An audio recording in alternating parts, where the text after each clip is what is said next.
Welcome, sleepy traveler. You've arrived at a quiet space made just for you. My name is Valarie, and I am here to guide you gently into rest, to help ease your mind, soften your body, and drift you toward a peaceful, uninterrupted sleep.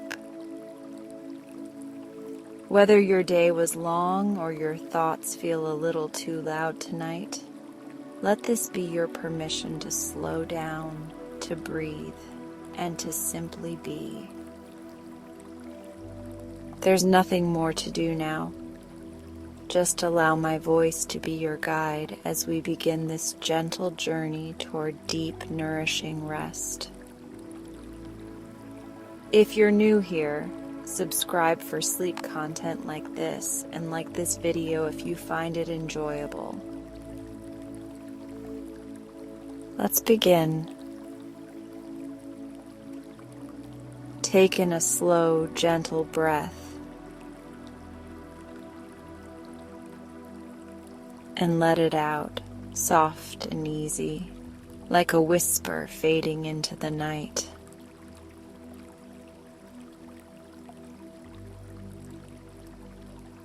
Feel the air move through you, bringing calm with every inhale, and carrying away the weight of your day with every exhale. There is nothing else you need to do right now.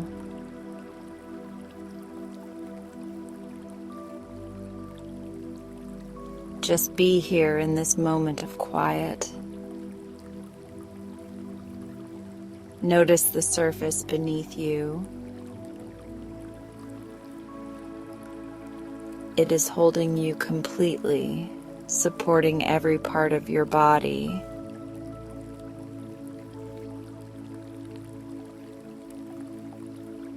You are safe to release all effort.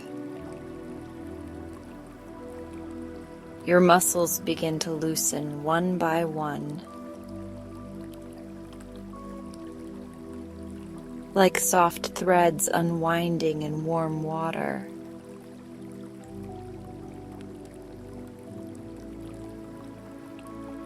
Bring your awareness to your face. Let your forehead smooth and soften. Your eyebrows gently falling into place.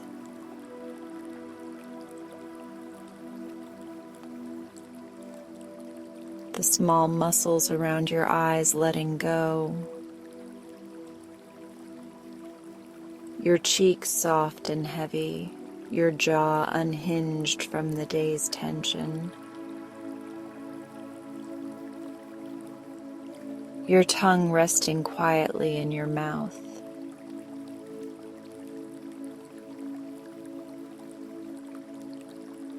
Every part of your face now peaceful and still. Take another slow, effortless breath. And notice your shoulders.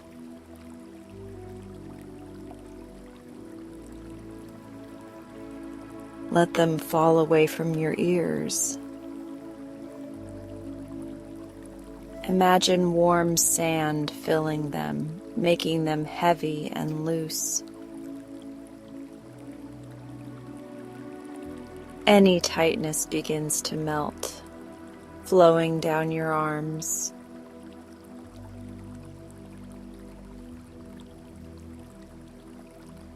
Your elbows, forearms, wrists, and fingers are soft and warm. You can feel the last bits of tension slipping out through your fingertips. Notice your chest rising with each inhale.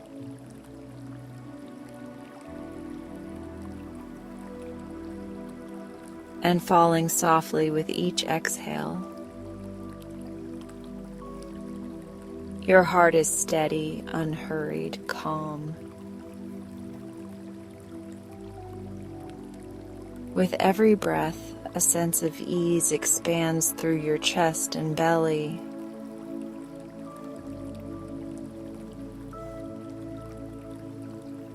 Let that wave of calm travel to your back now. Your shoulder blades sinking deeper into the bed. Your spine long and supported, every muscle letting go.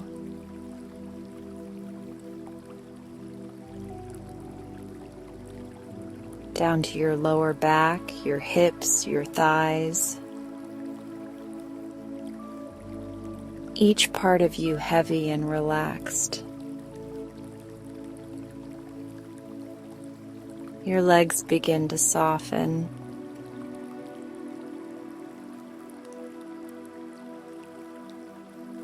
Your knees loosen free. Your calves melting into comfort. Your feet heavy and warm.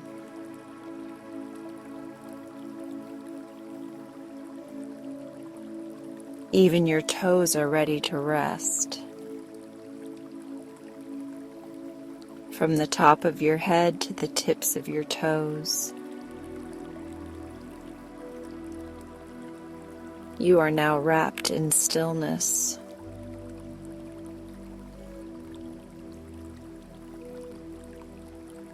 Your body knows it is time to rest. Now imagine a soft golden light above your head. It glows gently, warm and comforting, like a lantern in the dark.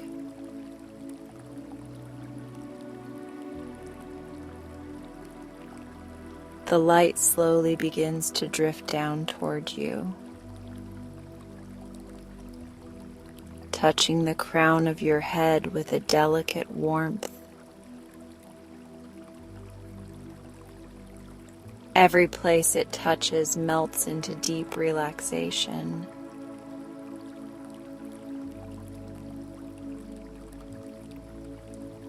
The light spreads across your forehead, over your closed eyes and down your cheeks. It flows into your neck and shoulders, dissolving the last tension.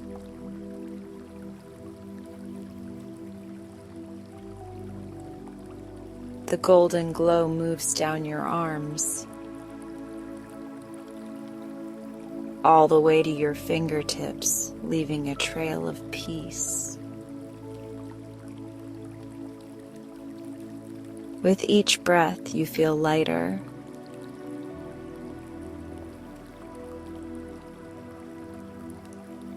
as though the day is sliding off your body. The light now drifts to your chest and belly, bringing warmth, safety, and comfort to every part of you.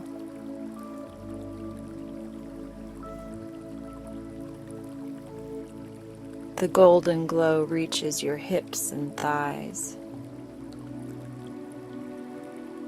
down to your knees, calves, and ankles. Finally filling your feet and toes until your entire body is glowing softly.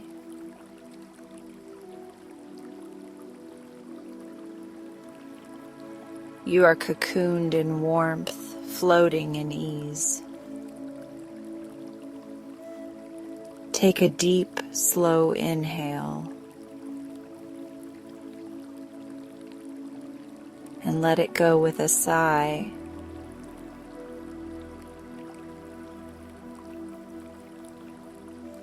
You are lighter now, freer and completely supported.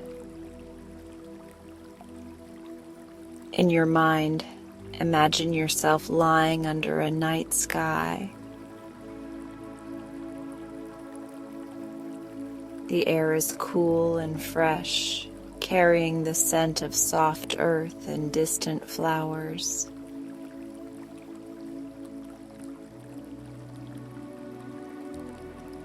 The grass beneath you is gentle, like nature's own pillow. Above you, stars are beginning to appear. Each one twinkles softly, a quiet greeting from the universe.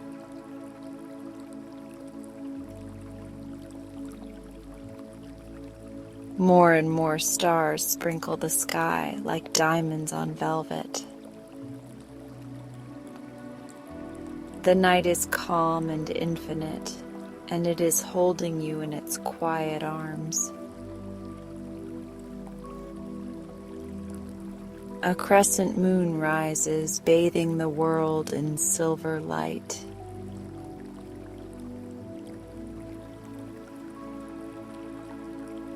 Its glow feels like a protective hand resting over you. You are safe under its watch, safe to let go. Somewhere nearby, a gentle stream trickles.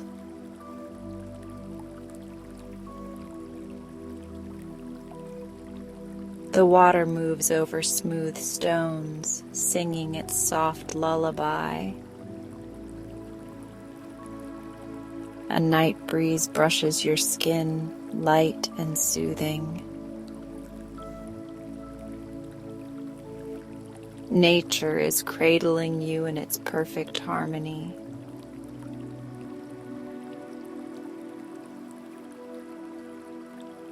Your thoughts, if they come, are like clouds drifting across this night sky.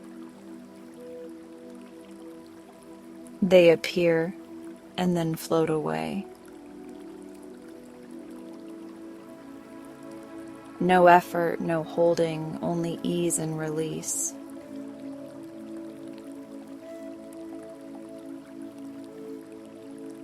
Another long inhale.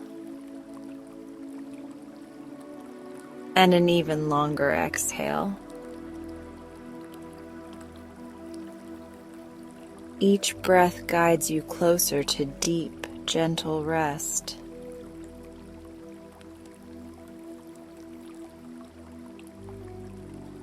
Your body is heavy with relaxation. Your mind is light and free, floating in the soft night. You are ready to drift into the peaceful world of dreams.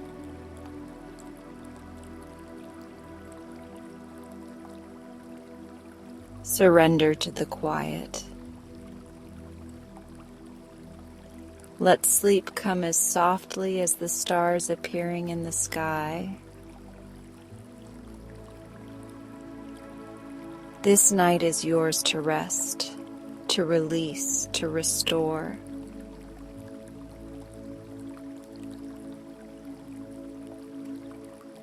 Good night. Rest deeply and enjoy tonight's bedtime story.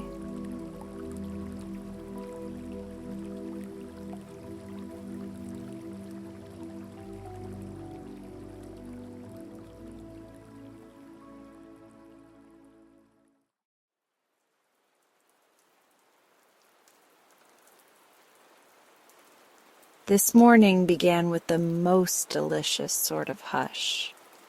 Not the heavy kind that weighs on your chest like a thundercloud, but the light, cozy sort.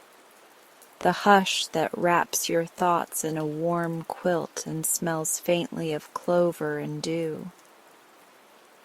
I sat on the little stool outside my front door, my paws wrapped around a steaming mug of dandelion root tea, and watched the bees drift through the lavender mist. Quite literally, too. The lavender fields behind my cottage had bloomed early this year, and their scent wandered like a gentle ghost through the grove. The journal sat open on my lap. It was a simple thing, soft wood cover, stitched corners, and pages that rustled like old leaves when the breeze was feeling playful. I'd carved a honey dipper on the front cover, just a little symbol for sweetness, and pressed a tiny sprig of thyme into the back page for luck. Today's entry began the way all spring entries should. Lavender honey, soft like morning sunlight through mist. The bees dance slow today. I paused there, tapping the end of my quill against my chin. It wasn't just about the taste. It never was. The way I see it, honey has moods, stories tucked between its sweetness, like whispers sealed in golden jars. And lavender honey?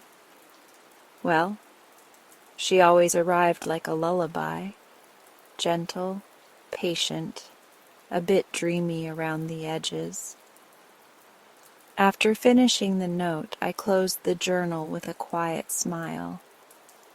The bees were already humming across the field in wide, lazy loops, their legs dusted in gold.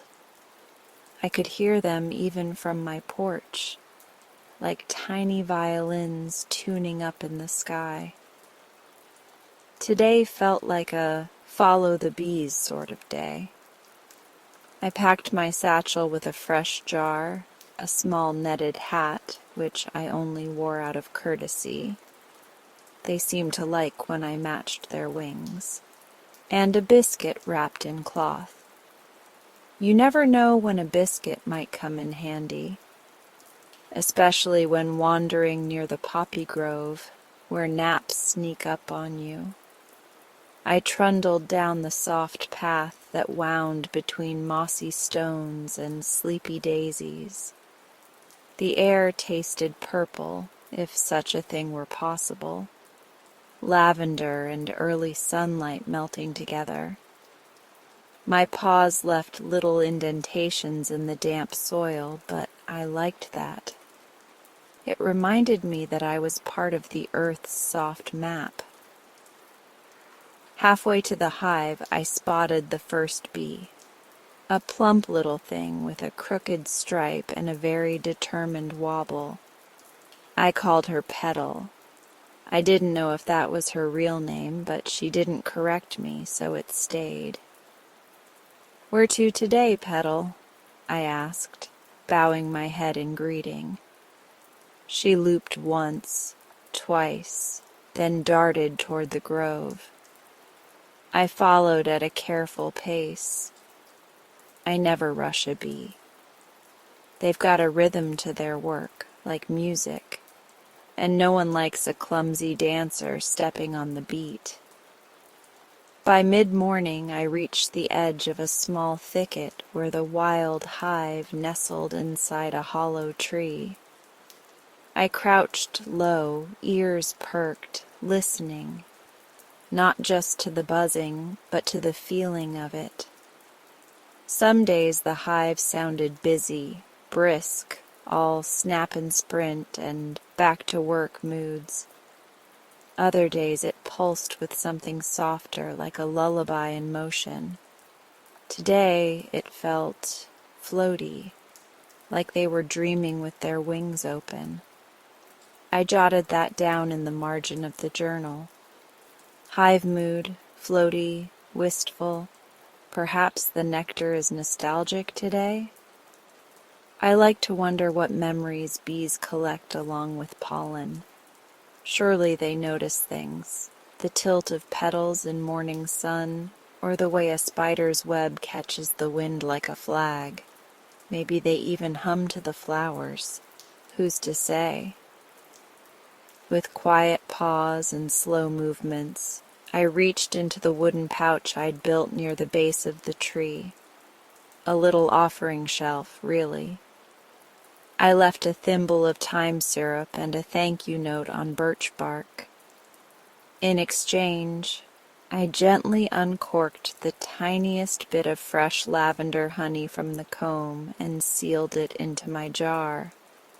A sacred little trade, no taking without thanks. Back at home, I brewed another cup of tea and opened the jar, holding it up to the light. Lavender honey always shimmered differently, like it had stars dissolved inside. I dipped one claw tip in and tasted.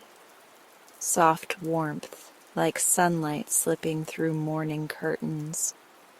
A hint of floral haze, not quite perfume, but memory. I closed my eyes, and there it was, a scene that wasn't mine, yet felt familiar.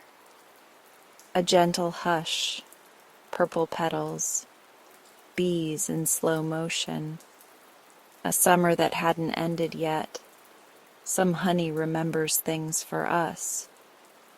I sighed.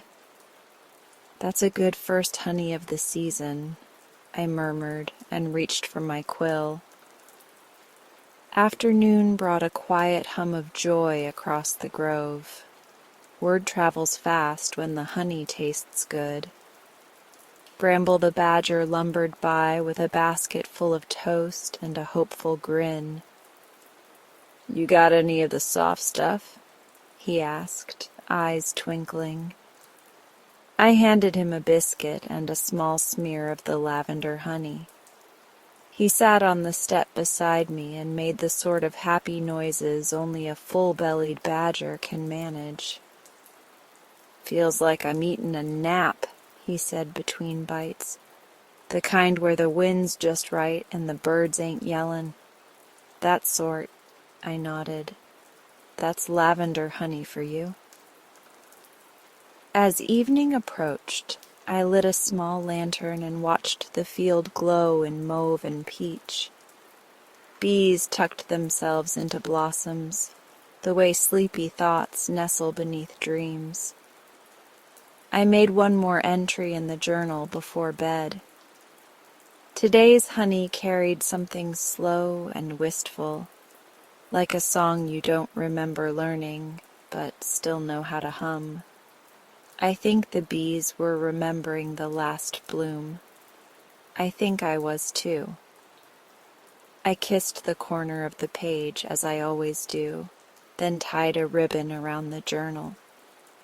One day I'll pass it on, maybe to a young squirrel with a love for words, or a fox who wants to know what kindness tastes like. But for now, the pages are mine to fill. And tomorrow, I'll find a new trail. Because when you follow bees, you're never just walking through a meadow. You're walking through stories. The morning began with a curious hum, not the kind that fills your ears right away, but one that seems to rise from the earth itself. Soft, steady, insistent. It came through the floorboards while I stirred my tea, through the walls while I tightened the laces of my satchel, and most clearly of all when I stepped out into the sunlight. I stood on my porch, paws resting on the worn wooden rail, and closed my eyes. Yes, there it was again. The bees were up early. Some mornings they moved slowly, stretching their wings in golden loops, savoring the dew. But today's hum had a playful edge to it, like laughter darting from flower to flower. My ears twitched. My journal was already tucked under my arm, the pages still fragrant from yesterday's lavender note. "Where to today, my humming little friends?" I asked the breeze, already reaching for my walking stick carved from cherry wood. The path led me south through the grove, past the shaded corners where mint and wild thyme curled beneath the brush. I took my time, as I always do.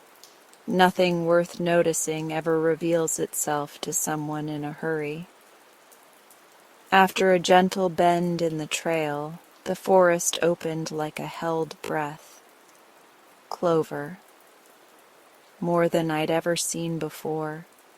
A great green field freckled with soft pinks and whites, stretching wide beneath the warm hush of morning. It looked as though someone had spilled spring across the hillside and forgotten to tidy it up. I stood there for a long while, paws resting on the fence post, heart quiet. And the bees, oh, the bees. They were everywhere, floating, weaving, rising and dipping like tiny lanterns in a summer sky. Not rushed, not urgent, just happy. One of them, a little round fellow with wings that caught the sun like glass, hovered right in front of me. "Good morning," I said, bowing my head politely. "You've chosen a very fine field." He bobbed once, then darted into the clover patch, clearly too busy to chat. I took the invitation all the same. I made my way to the edge of the field, careful not to disturb a single bloom. Clover has a scent like clean linen left to dry in the sun, faint but comforting. The kind of smell that reminds you of naps you took as a child, curled in warm blankets with nothing to do but dream. Settling down onto my favorite quilt, stitched with daisies and sunbursts, thank you very much. I leaned back on my paws and simply watched. Bees dipped in slow spirals, brushed against blossoms, then rose again like thoughts drifting toward the clouds. A grasshopper landed near my foot and gave me a respectful nod before hopping off. Somewhere behind me a lark practiced the same 3 notes over and over as if they might reveal some grand secret if sung just right.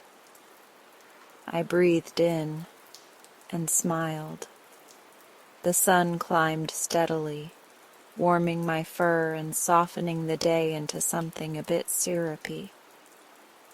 I took out a biscuit from my satchel, almond with a hint of lemon, and nibbled while jotting down thoughts in the corner of my journal. Bees of the clover field, playful, unbothered, confident. They hum in spirals, not lines. No map, no worry, just joy. I added a little doodle of a bee with a top hat, just for fun. No one would see it but me. But sometimes the journal liked to laugh, too.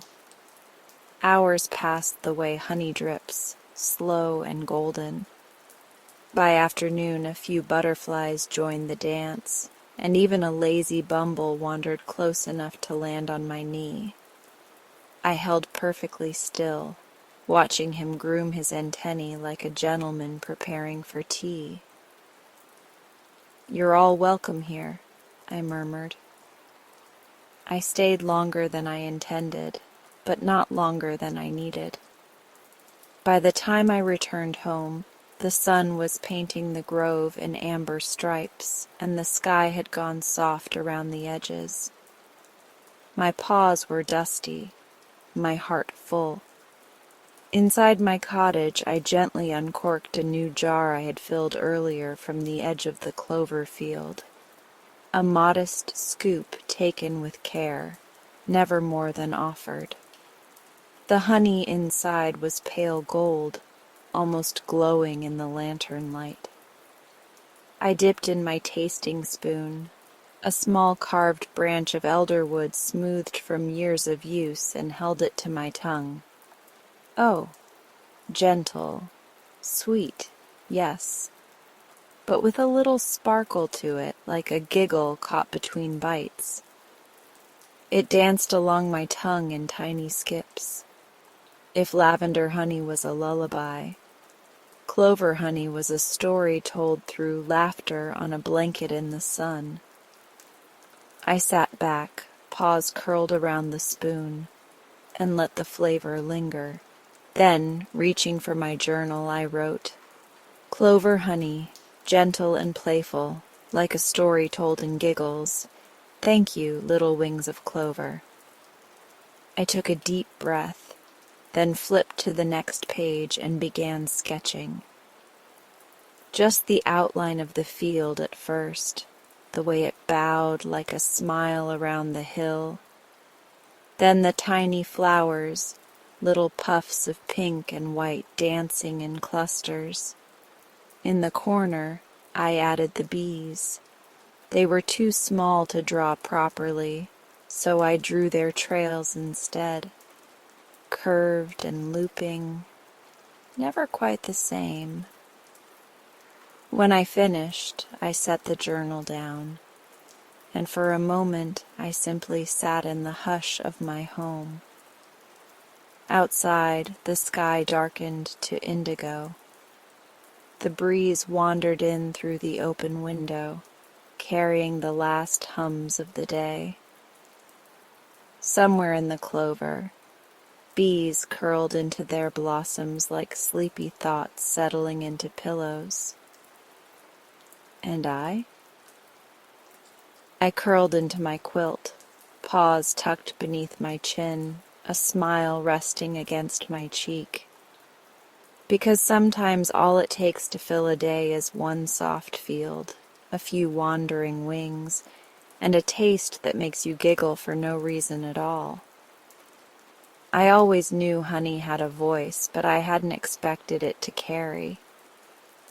It began with a rustle. Not the ordinary kind that comes from wind in the branches, but the kind of rustle that holds hesitation, like someone trying not to step too loudly on a quiet thought. I looked up from my journal to see a small hedgehog standing at the edge of my garden path, paws tucked behind her back, quills brushed neatly as if she were preparing for something important. "Hello," I said softly, not wanting to startle her. She nodded once, twice, then took a careful step forward. Are you the bear who knows about honey dreams?" I blinked and then smiled. "I suppose I am." Her name was Bramblebee, Bram for short, and she'd come from a thicket near the river bend. She'd heard, she said, from a chipmunk who'd heard from a wren who'd stopped for a sip of clover honey 2 mornings ago, that the honey here wasn't just sweet. It remembered things. It soothed. It spoke in whispers if you were kind enough to listen. Bram shifted her weight, eyes downcast. "Do you have something for restless thoughts? Ones that don't know when to hush?" I nodded. "I believe I do." In the back of my pantry, I keep a little wooden shelf labeled Evening Blends. Tucked among the jars was one I'd made after a quiet moonlit walk last summer, a mellow infusion of late-season honey, steeped with chamomile petals, lemon balm, and just the tiniest hint of warm vanilla bean. I had only made 4 jars. 3 still remained. I tied a bit of twine around the lid, tucked a lavender petal beneath the knot, and added a note on a square of handmade paper. "For dreams that arrive on tiptoe."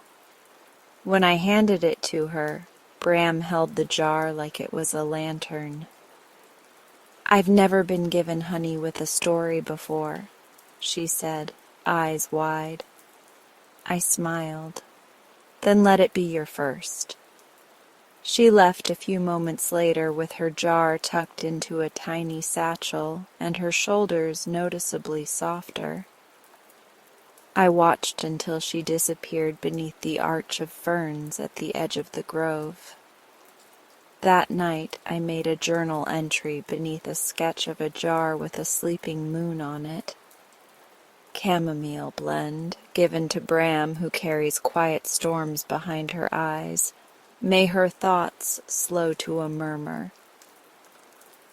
The next morning brought 3 squirrels in a row. The first, named Pip, wanted something with a bit of pep, because he had a habit of snoozing in the middle of conversations, and it was beginning to affect his acorn trades. The second, Maple, whispered that she missed her grandmother's voice and wondered if any honey could feel like that, like a memory in a rocking chair. The third, well, the third just wanted a snack, but I gave him a jar anyway. To Pip, I offered a golden jar infused with dandelion and citrus peel. For Maple, I opened a sealed tin of clover lavender honey I'd sung to while it cooled. And to the third squirrel, Nibs, I gave the last of the summer peach honey, because sometimes stories come in the shape of sticky paws and fruit-smeared cheeks. As the days grew longer, so too did the trail to my door. The grove, once quiet except for bee song and breeze, now welcomed footsteps of all sizes and sounds. A family of rabbits came seeking something for a child afraid of thunderstorms. A raven requested something nostalgic but not too sweet. A shy lynx appeared just after dusk, his voice so soft I nearly missed it altogether. "Something for starting over?" he asked, tail low, ears unsure. To each visitor I listened, truly listened, until the right honey came to mind, not just for flavor, but for feeling. Some needed the kind that clung to the tongue and left warmth in its wake. Others required something airy, like sunlight on river stones. I labeled each jar carefully, tied each with ribbon or bark or a pressed petal. And always, always, I added a note. For finding the courage to speak. For laughter that hides in corners. For mornings that arrive too fast. For hearts still learning their rhythm. My journal, once filled only with tasting notes and bee trails, now brimmed with names, voices, and stories. One page held a sketch of the lynx, whiskers shy, eyes full of questions. Beneath it I wrote, "Shared a jar of chestnut mint honey with Fen. He speaks in silences, but listens deeply, left with a promise to try again." Another page featured 4 messy squirrel paw prints. I never did clean them off. They made me laugh too much. It surprised me how the honey changed with each visitor. Or perhaps it was me who changed, seeing it not just for taste or hue, but for how it could serve, how it could soothe, how it could hold a feeling in golden pause. One afternoon, after a particularly lovely visit from a badger poet who spoke entirely in haiku, I sat with my journal open and stared at a fresh page for a long while. The bees were humming outside, as they always did, but their sound had deepened. It wasn't just a dance anymore. It was a chorus, a gathering. I dipped my quill and began. Honey is not just gathered, it is shared. It becomes more itself when passed from paw to paw, from fear to hope, from hush to hum. These jars are lanterns now, lit stories. I leaned back, paws resting on my knees, and let the quiet settle. Outside, someone else was walking up the path. I stood, smiled, and reached for a clean jar. The rain began softly, just a gentle tapping on the roof, like someone knocking politely to ask if they could stay a while. I welcomed it at first. The kettle hissed cheerfully, the windows steamed around the edges, and the scent of thyme and cedar lingered like a blanket around the room. But by the second day, the sky had not cleared. The rain grew heavier, steadier, until it sounded more like a steady breath than a shower. All the usual forest chatter, the warble of birds, the rustle of dry leaves, the bright buzz of bees had vanished beneath it. And that silence. That was what worried me. By mid-morning, I stood at my window with a warm mug cradled in my paws, staring out into the gray-green mist of the grove. My eyes drifted toward the edge of the field, where the hive tree stood, tall, hollow, a patchwork of moss and bark. No bees. Not one little winged dancer in sight.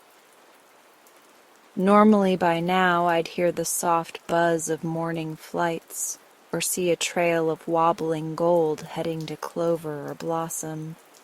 But today, even the hum had gone quiet. Not gone completely, just tucked away, like a song too sleepy to be sung. I set my mug down and reached for my shawl. The bees might be resting, but still, I had to check on them. You don't just forget your friends when the weather turns. I packed a small basket with care.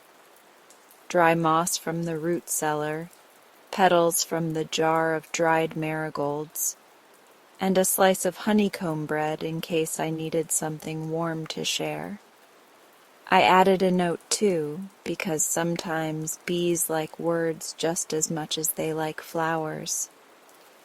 A little light for your rainy day, I wrote on a square of birch bark. The trail to the hive was slick and soft, puddled in places where the earth had sighed and let go. My paws sank a little with each step, but I didn't mind.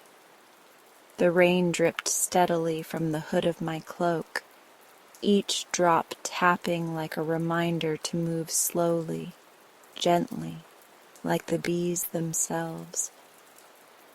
When I reached the hollow tree, I paused beneath the low overhang and listened. It was there, that hum. Not the lively kind I was used to, but a deeper, closer one. A lullaby hum. The kind bees sing when they're gathered tight and warm, holding their wings still for one another. I crouched beside the hive's base and carefully placed the moss and marigolds beneath the opening, along with the bark note and the bread wrapped in linen. Then I bowed my head, paws folded in my lap, and whispered, "No need to come out. I just wanted you to know I'm thinking of you." Back at the cottage, everything felt a little heavier. Not sad exactly, just hushed. I lit the small lantern in the reading nook, then settled beside it with my journal. I didn't bother with tasting notes today. There was no honey to sample, no trails to follow, no dancing bees in the clover to sketch. But there was something else, something softer. I dipped my quill and began. No honey today, only waiting. The bees hum low and close, like a lullaby meant only for themselves. I wonder if they dream. I wonder if they hold memories close to their wings while they rest.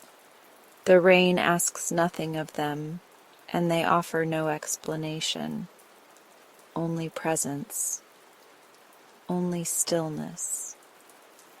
I paused, pressing the side of my face to the warm spine of the journal. The cottage creaked around me, the fire popped gently, and the rain played its endless rhythm on the roof. Then I turned to a fresh page, and I wrote a letter.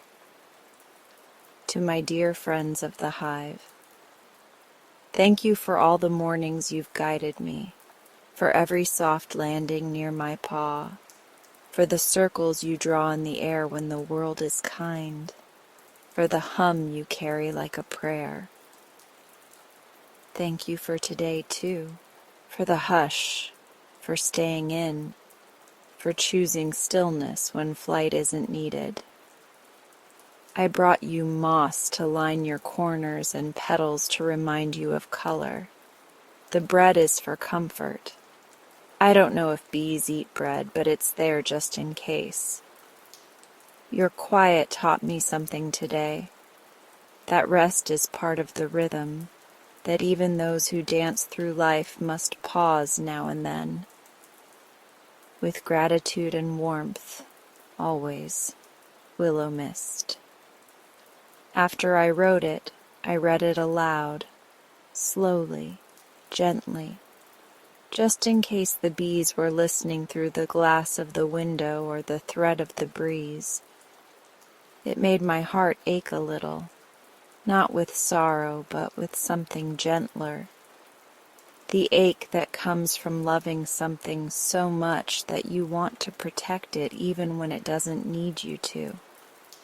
That night, the storm deepened. The trees swayed outside, but my little home stayed steady, thick walls creaking like an old lullaby. I brewed a cup of chamomile blend and sat beside the window, watching rain roll down in winding rivers. No bees flew, but I imagined them deep in the hive, wrapped around one another in golden huddles, their wings barely moving, breathing together in the dark. I imagined them singing, not with sound, but with warmth. A lullaby meant only for themselves, and that, I thought, was more than enough. Before bed, I added a final line to the page. Some days the sweetest stories are the ones we don't write, only feel. When the sun returned, it did so quietly. No dramatic entrance, no fanfare, just a soft golden light slipping gently through the trees like it had been waiting for the right moment. I stood on my porch, paws wrapped around my mug, watching the mist curl away from the clover fields and the hive tree. The silence of the past 2 days had lifted. And then, just past the wild roses, there it was, a hum. Faint at first, like a memory, then fuller, stronger, more certain, wings in motion, petals stirring, bees dancing. I held my breath as the first one came into view, circling above the thyme patch, wobbling mid-air before landing delicately on a bloom. "Welcome back," I whispered. The return was slow at first. The bees emerged cautiously, one by one, like the world had become unfamiliar in the quiet and they were reacquainting themselves with it. But by midday, their flight paths were bright with purpose again, golden, joyful. Spirals of motion spun like ribbons across the grove. I stood at the center of it all, paw over heart, joy building behind my ribs, and knew it was time. By afternoon, I had already posted little notes along the mossy trails. "You're invited, honey tasting day in the grove. Come hungry, come curious. Each jar tells a tale, and yes, there will be biscuits. Bring a spoon, or don't, I have plenty." The notes were pinned to tree trunks with thistle thorns, tucked under stones, tied with clover stems. Word, I knew, would travel faster than any letter could. By sundown, the first guest arrived. It was Maple the squirrel, carrying a flower crown she'd made from honeysuckle and string. "I brought my own napkin," she chirped proudly, waving a square of embroidered cloth. I laughed. "You're early." "I'm always early for honey," she said, tail twitching. Soon they came from every corner of the forest, rabbits in bow ties, hedgehogs in scarves, turtles, deer, foxes.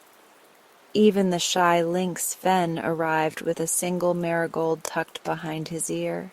I'd laid out 3 long wooden tables under the trees, each covered in linen and dotted with tiny signs, blossoms, and jars of all shapes and colors.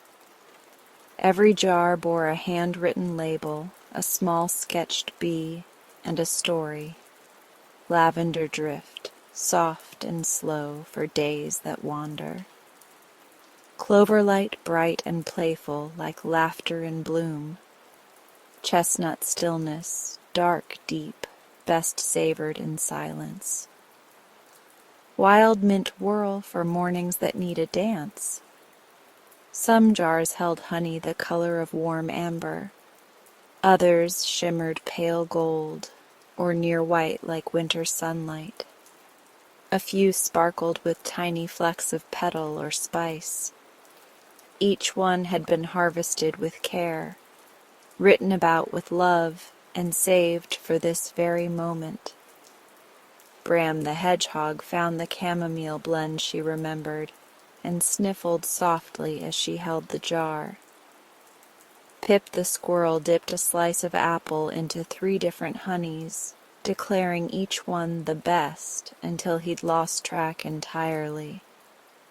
Even Fen, quiet Fen, stood a long time before the jar labeled for starting again, then tipped his head in thanks without a word. I moved through the grove with my notebook tucked under one arm and a basket of oat biscuits in the other, laughing, refilling spoons, telling little tales about each flavor. "This one," I said to a curious badger, "made on the first cool morning of the season.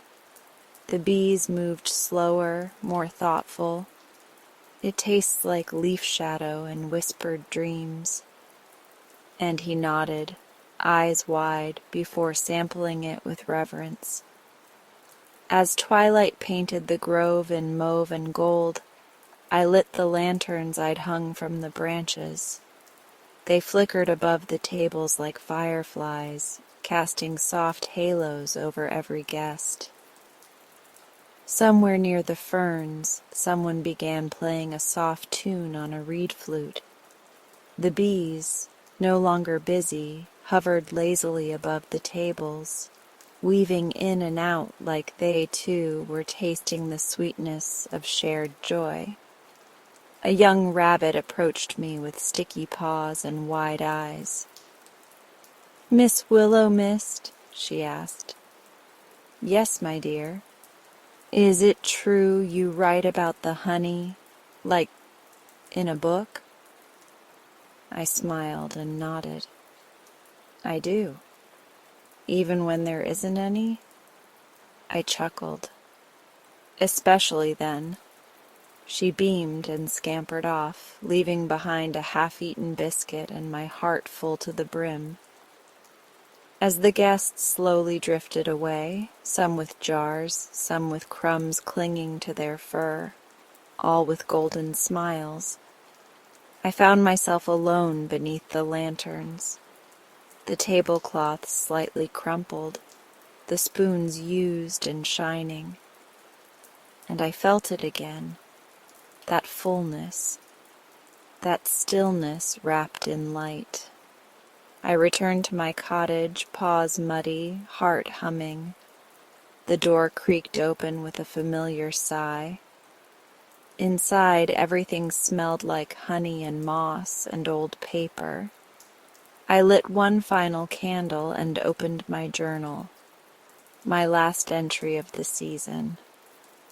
Every honey holds a moment. Every bee writes part of the story. And every friend who tastes it becomes part of the sweetness. I added a small sketch, the grove in full bloom, lanterns swinging, bees circling the tables like little golden archivists. Then I closed the journal slowly, brushing my paw over the worn cover. So many pages filled, so many stories shared. I tied the ribbon gently and placed the journal on the highest shelf beside a fresh, empty jar, its lid labeled only with a question mark. Because tomorrow the bees would dance again, and a new season was about to begin. That brings tonight's bedtime session to a gentle close. Thank you so much for spending this quiet moment with me. If you'd like, feel free to stay and drift deeper into sleep with the soft sounds of rain in the background.